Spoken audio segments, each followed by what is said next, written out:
Action और इस आतंकवादी घटना को लेकर आप क्या ओपिनियन रखते हैं? जिस तरह की ये वारदात हुई है उसने पूरे देश भर को बहुत स्तब्ध किया है।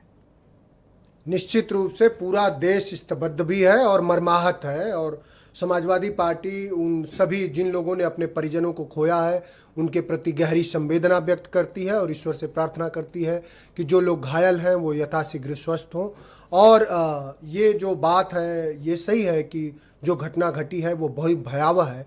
भयावह इसलिए है कि हमारे राष्ट्रीय अध्यक्ष जी ने बहुत साफ कहा कि जो हमारी इंटेलिजेंस एजेंसियां हैं और आपके माध्यम से समाजवादी पार्टी ये पूरे देश को ये बताना चाह रही है कि हमारे सुरक्षा एजेंसियों में आज भी बहुत कॉम्पिटेंट लोग हैं, सक्षम लोग हैं। लेकिन जो राष्ट्रीय अध्यक्ष जी ने एक वर्ड कहा है, अगर जो समझने वाले होंगे पुलिस अफसर हैं राजेश सर वो बताएंगे, समझने वाले, उन्होंने कहा कि आपको कॉम्पिटेंट अफसर को रखना पड़ेगा। आप जब अपने सुरक्षा एजेंसियों से उनके सुरक्षा के बजाय जब सरकार अपने राजनीतिक लाभ लेने के लिए अपने राजनीतिक जो लाभ है, जो राजनीतिक कार्य जब कराने लगती है तो कहीं ना कहीं सक्षम लोग भी अपना जो दायित्व है उसको निभाने में अक्षम हो जाते हैं, वो निभा नहीं पाते। ये बहुत वाजिब सवाल है, ये बहुत दर्दनाक है कि हमारे यहाँ पढ़े लिखे लोग रेडिकलाइज हो रहे हैं।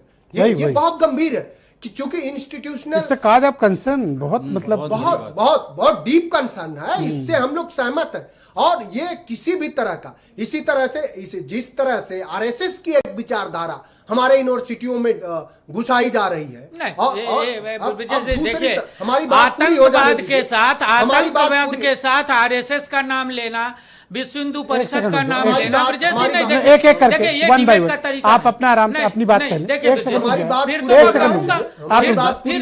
नहीं, अगर आरएसएस की बात कहूंगा तो मैं करेंगे सर, आप दोनों लोग पॉलिटिकल स्कोर ना अयोध्या के आतंकवादियों का मुकदमा किसने वापस लिया था? अपनी बात कम राजनीति की बात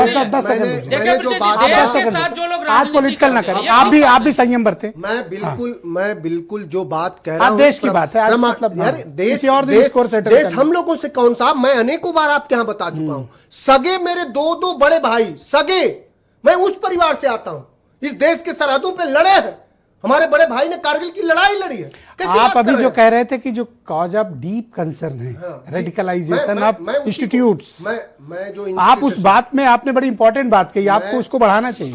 मैं उसी को बढ़ा रहा हूं जो राष्ट्रीय अध्यक्ष जी ने बात कही कि भाई आप अपने इंटेलिजेंस की एजेंसियों में और कॉम्पिटेंट अफसर को नियुक्त करिए।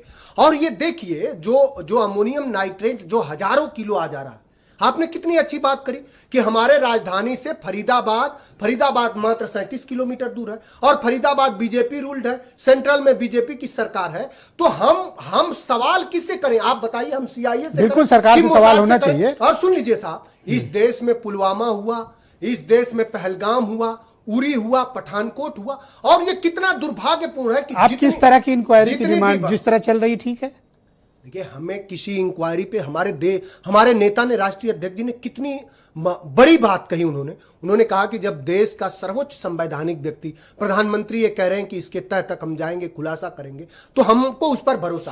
अब वो लोगों को नहीं समझ में। देखिए जो सर, आज थोड़ा सा वक्त कम है, मुझे खत्म शुक्ला जी, अरे आप खत्म, मैं उसमें एक 10 इंपॉर्टेंट बात बता रहा हूं। जो हमारे विशेषज्ञों, रक्षा विशेषज्ञों ने जो बात करी कि हमें सिर्फ आर्टिफिशियल इंटेलिजेंस या साइबर पर नहीं, ह्यूमन इंटेलिजेंस पे भरोसा करना। अग्रवाल जी ने बहुत अच्छी ह्यूमन इंटेलिजेंस, ये बड़ी बात है। बहुत किसके मन में क्या चल रहा है ये मशीन नहीं बता सकती, ये आपका ह्यूमन रिसोर्स ही बता सकता है, उससे कम्युनिकेट करके। एक बड़े इस देश के कथाकार हैं, संगीतकार हैं, उनका एक वर्ड मुझे याद आता है। वो कहते हैं कि किसी व्यक्ति के लिरिक्स से, उसके संवाद से आप उसको पूरा एसेसिनेट कर सकते हैं, उसको जान सकते हैं कि इसके मन में क्या चलता है, इसकी पर्सनल लाइफ क्या है, इसकी सामाजिक मतलब नहीं, उसके बात करने के तरीके से। तो वो सिर्फ ह्यूमन टू ह्यूमन ही। ब्रजेश शुक्ला जी बहुत ही जानकार है सर। 10 सेकंड आज रुक जाए सर, खूब पॉलिटिकल डिबेट में आप रहते हो सर, आज टाइम दे दो। राजनीतिक थैंक यू सर, के कारण धन्यवाद लगाए गए सरकार को। धन्यवाद ब्रजेश शुक्ला जी।